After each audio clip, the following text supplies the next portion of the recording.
Hello, my name is Ross Lindhout. I am on Raymond's marketing team, and I am joined today by Brian Young, principal with our technology solutions. And we will be talking about critical infrastructure and cyber reporting today. So we're really looking forward to this discussion. And thank you, Brian, for being with us today. Oh, good morning, Ross. Thanks for having me on. Always appreciate these chats and topics like this. So yeah, looking forward to sharing it with our audience. So thanks for having me in today. Yeah, of course. So, we've seen a lot in the headlines lately with different cyber attacks going on, specifically on our infrastructure here in the US. And Mhm. so I was hoping that you could kind of lay the groundwork for us a little bit about this legislation that's making its way through the Senate on cyber reporting, and what does that bill entail, and just share a little bit more about what's going on with that. Yeah, absolutely. So it is, with all things government, there's been action that has been in the works for quite a while at the federal level that then filters down to the states and the localities about trying to strengthen the cybersecurity measures that we can bring to bear. As you all know, we've been really under attack for a couple of years or more. It's just come to the surface.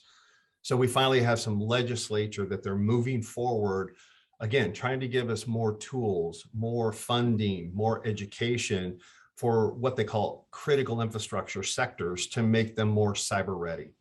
So that's what this legislation really is. The bill is actually titled Strengthening the American Cybersecurity Act. And what I'll do, Russ, is I've got a link to it, and I'm going to go ahead and copy that link and drop it into chat for our audience, if that's okay with you.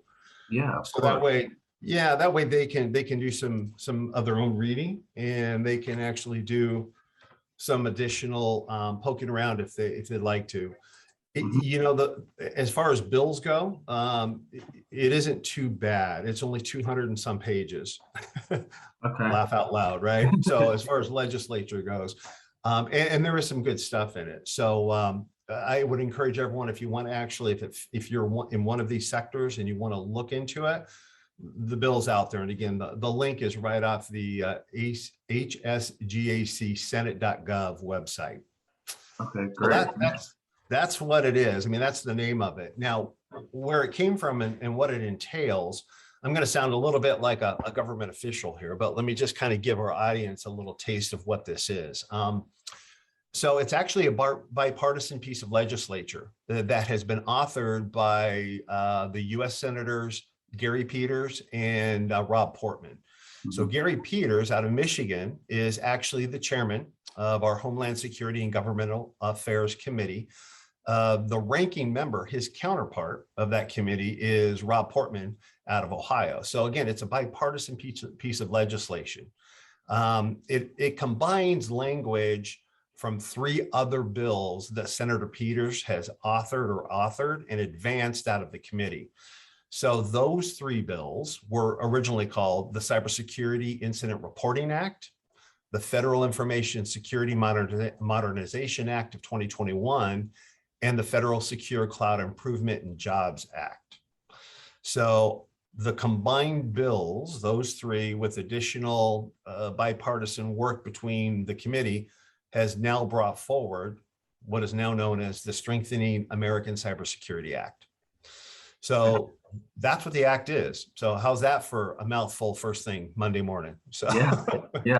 It sounds like a pretty big piece of legislature and pretty important, and probably much needed, especially in the times we're in today. So it sounds like very important. So thank you for kind of laying the groundwork of what it is. Um, yeah. and you mentioned sectors a little bit. So I was wondering if you could dive a little bit more into who is most affected by this bill.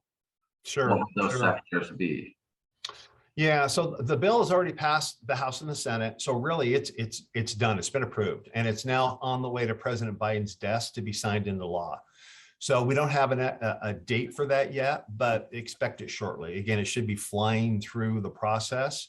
The the sectors are interesting. When you first hear critical infrastructure, because that's the way it was structured, it was written to protect what they call the 16 most critical infrastructure sectors within our country. And then they define it even more. What they're trying to do is secure or offer protections for the assets, the systems, the networks, and that's whether it's physical or virtual. And these are all considered to be really vital to the United States, and what they consider any incapacitation or destruction could have a pretty debilitating effect on our security or our national economy, or public health and safety. So there are 16 sectors, as you mentioned, or as I mentioned, as we're talking through this. And again, I've got another link. I'm going to drop this one into chat too, Ross, or our readers can actually reference that when they want to. Okay. And then we'll talk about those sectors. So that link is now in there as well. Awesome. Maybe it might benefit. Would it be okay to share on this? Is that okay? Because I can go right to the link and we can talk through it. Okay. So let me do that real quick, and then we'll just talk through these sectors. So I'm going to go ahead and share out and make sure everyone can see it. All right. So got my screen? Great. So there are 16 sectors, as we just mentioned. It's an interesting set of terminology when you talk about critical infrastructure, and it's really meant to be public or private. But here are the sectors. I won't dive into all of them in detail, but this is right off of the CISA government website, and it's pretty intuitive. If you click into any of these sectors, you can actually see the detail. You can see an overview of the sector. You can see the sector specific plan, and then you can see contact information. So all that's pretty good stuff. But yeah, that's great. Yeah, the critical sectors that they're trying to cover here are chemical, commercial facilities, communications, critical manufacturing, dams, defensive industrial base, emergency services, energy, financial services, food and agriculture, government facilities, healthcare and public sectors, information technology, nuclear reactors, materials and waste, transportation, and then water and wastewater systems. So those were our 16. So pretty vast amount of sectors to cover there, it sounds like. It is, and that's really the critical piece to this, or the important piece. Again, it's public or private. And when you look at all 16 of these, and then you start diving into it, and you think about all of, whether it be, again, at a state or a local level, public or private, if your particular sector or if your particular industry or company is involved in any of these, potentially it's going to have impact on you, and hopefully good. I mean, the object here is to provide funding, education, and tools to help strengthen the cybersecurity footprint and the posture, and make them more resilient to what we've all been battling with. But in particular, these critical sectors are so important that they've really focused on these, Ross. Yeah, definitely makes sense. All of them make sense for sure. So yeah, thank you for sharing that. That's a great resource. Appreciate it. So I think we have a pretty good understanding for our audience of what it is and who would be affected by it. So how could, if any way possible, how could people start preparing now for when this does go into effect?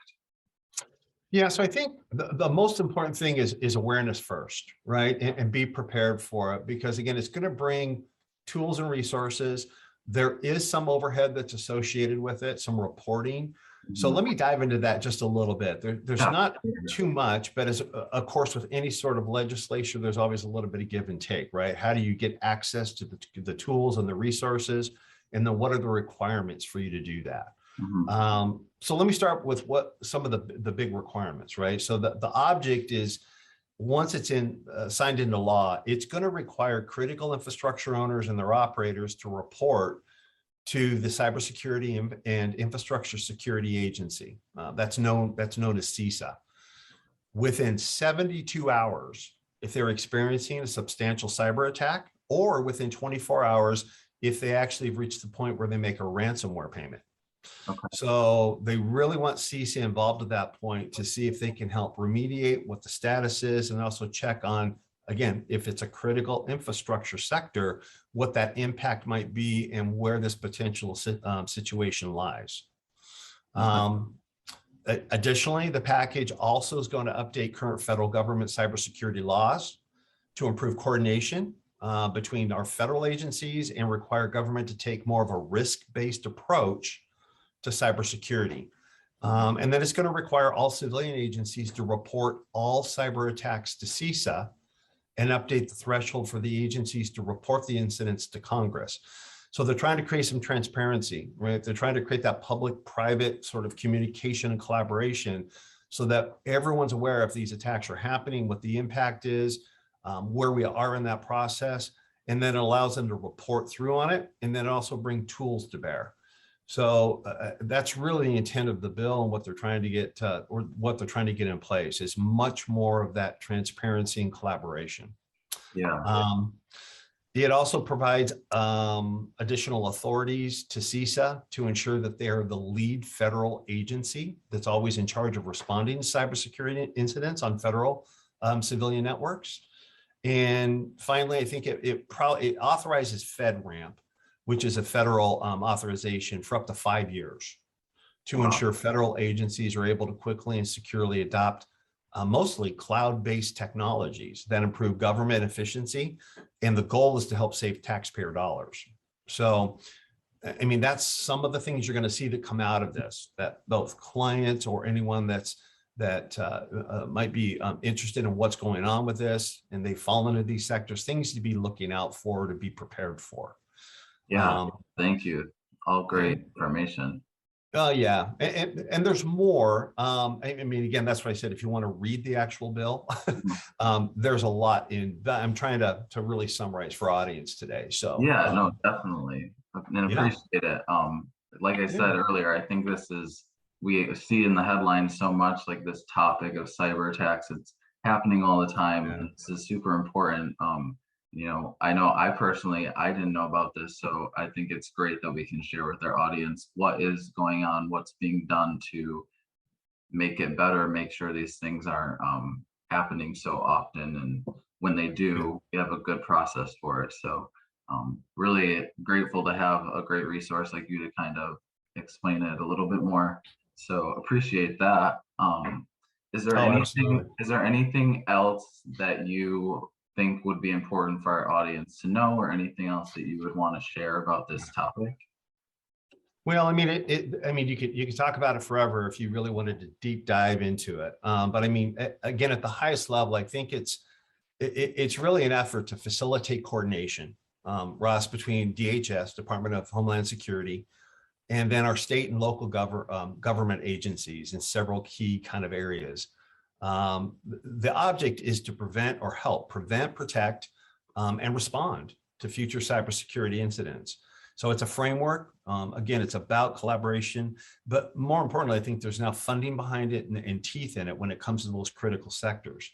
So the changes, you know, the goal here is to ensure that the government officials and their staffs have access to the hardware, software, those tools that are needed to bolster their cyber defense. And again, when you think about critical infrastructure, and we looked at the 16 sectors, and we think about all the public and the private businesses that fall within those sectors, it has a pretty wide impact and effect. And to know that there's tools and resources, I encourage our audience to look into it, be proactive, because cyber is one of those things that, again, it's not if, and it's when.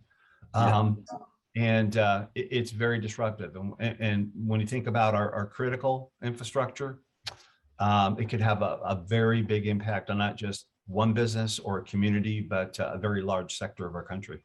Yeah, definitely. Well, thank you, Brian. I think this is a really important topic to get in front of our audience and make sure we're discussing it. So appreciate you joining us today.